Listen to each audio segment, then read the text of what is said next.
Hello and welcome to the Template Homes with your host, Indie Comics Jones. Today is July 3rd, 2021. This is episode 350. Today's comic, Beta Ray Bill.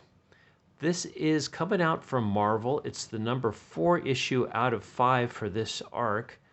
And this cover tells it all pretty much. This is a recommend, by the way. It will be getting the Indie Comics Jones seal, good excavating seal of approval. It comes in at a whopping $3.99, and we're taking a look at this cover. This kind of already happened in the last issue, more or less. They were not exactly in this position, but they had to deal with the lava pools while being attacked by some of the creatures that were down there as well. But they've gotten past that. They've actually gotten captured by a gigantic, the scuttlebutt has gotten caught by a gigantic octopus-looking creature. It's just pulling it deeper into the depths. So we have Beta Ray Bill here, his crew member Scourge, and Pip. Okay, let's take a look to see who worked on this. First of all, we'll just want to talk about, they do give you the blurb, who Beta Ray Bill is, and what has happened in the series so far. It's called Argent Star, and this is part 4 of 5. Daniel Warren Johnson is our hero here, doing the writing and the artist. I believe this is a great book. I love it. I haven't heard anybody say it's not that good, so I'm assuming everybody's loving it. Mike Spicer is the color artist. VC's Joe Sabino with Johnson is doing the lettering. Okay, and the editor is Will Moss. And real quick here, we've got Moonlight #1 coming out in July this month. This is a nice looking drawing here. The writer on this is Jed McKay, so I'm not sure if I'm going to love the story, but boy, that art is just spectacular. Okay, back to Beta Ray Bill real quick. Let's take a look. It turns out this octopus thing that has captured the ship has infiltrated the systems within, and it's messing around with the room that holds all the records, all of Beta Bill's Ray's lifetime memories. And so he's having to relive the most awful ones as he goes room to room, trying to get to the records room with the help of a new humanoid form, Scuttlebutt, who's proving to be very, very helpful as she's leading him from room to room and just keeping him going. Now we get this nice shot of what has happened here with this huge octopus thing grabbing Scuttlebutt and just pulling it further down. And here's a little blurb about Matthew Robinson. If you're interested, it is in this comic. It's probably going to be in a lot of Marvel comics, so they usually don't limit it to just one.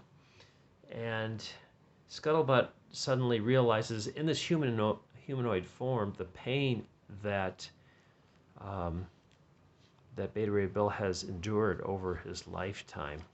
It's just a great comic. I'm not going to really go into a lot of detail because there's a lot of memories during this portion here. But very touching, very touchy. Look at this spectacular art as Beta Ray Bill watches a war that took place just outside his planet.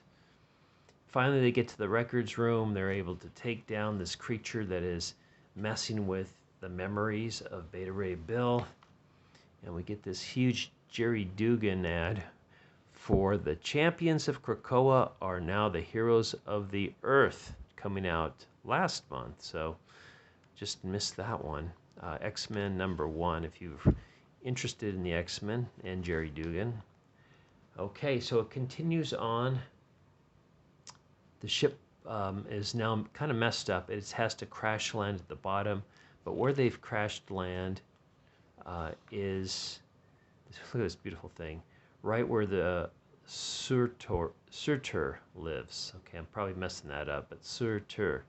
And there's the sword of Surtur that Beta Ray Bill has been searching for. If he gets this, Thor's father, Odin, has told him he'll be able to change back into humanoid form and be loved in that form because he's apparently felt to be hideous in the form he's in.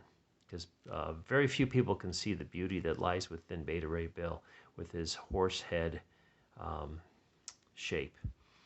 So, he sees it there. And this is where Scuttlebutt tells him that he is beautiful on the inside. He doesn't really need that sword. However, this big explosion happens as he's grabbing the sword.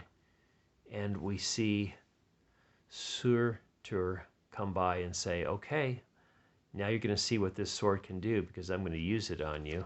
And that's where this issue ends. All right, and here comes the grand finale, Bill versus Surtur. Daniel will be back next month to answer one of the last batch of your letters. So keep sending them in the email. heroes@marvel.com. Mark it down. Mark it okay to print. So there you go. He's taking letters still. Then we get an ad for Black Widow. Kelly Thompson's working on that. I haven't heard anything good about this one. I haven't heard anything really bad. But the testimonials are from Kaboom, Geeked Out, and Comics The Gathering, which I haven't heard of any of those publications or websites. Okay. And that's it. So, I am giving this thing the good excavating seal of approval given out only by Indie Comics Jones on this channel. Thank you for stopping by and watching this review. As always, please like, please subscribe, please leave comments, and we'll see you next time at the Temple of Tomes. Got more comics coming to review. As always, this is Indie Comics Jones bidding you adieu.